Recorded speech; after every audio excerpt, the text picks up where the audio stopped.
যে সূরা পড়লে অভাব দূর হয়। এই সূরার বিশেষ বৈশিষ্ট্য হলো এই সূরা পাঠ করলে রিজিক বৃদ্ধি পায় এবং অভাব দূর হয়।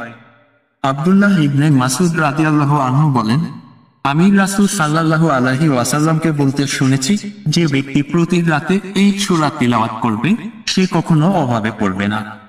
বর্ণিত রয়েছে, আব্দুল্লাহ ইবনে মাসউদ রাদিয়াল্লাহু আনহু যখন মৃত্যু সজ্জায়, তখন ইসলামের তৃতীয় খলিফা ওসমান রাদিয়াল্লাহু আনহু তাকে দেখতে যান এবং বললেন, আমি সরকারি কোষাগার থেকে আপনার ভাতার ব্যবস্থা করে দেব, যা আপনার এবং আপনার মেয়েদের উপকারে আসে। ইবনে মাসউদ রাদিয়াল্লাহু আনহু বললেন, প্রয়োজন নেই।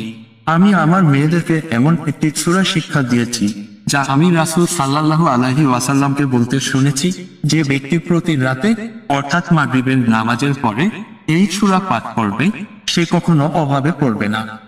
সূরাটি হলো আল ওয়াকিয়া, পবিত্র কোরআনুল কারীমের 56তম সূরা। এই সূরার আয়াত সংখ্যা 96টি আর রুকু আছে 3টি। সূরা ওয়াকিয়া মক্কায় অবতীর্ণ হয়। ওয়াকিয়া শব্দের মূল অর্থ হলো ঘটনা। এখানে কিয়ামত বোঝাতে ব্যবহৃত হয়েছে। মক্কায় অবতীর্ণ এই সূরায় কিয়ামতের দিন আল্লাহর নৈকট্যপ্রাপ্ত বান্দা সাধারণ মুমিন ও কাফেরদের কি অবস্থা হবে তার বর্ণনা দেওয়া হয়েছে এবং এসেছে জান্নাতের নেয়ামত ও জাহান্নামের শাস্তির বিবরণ। আল্লাহ তাআলা আমাদের সবাইকে এই আমলটি বেশি বেশি করার তৌফিক দান করুন। আমিন।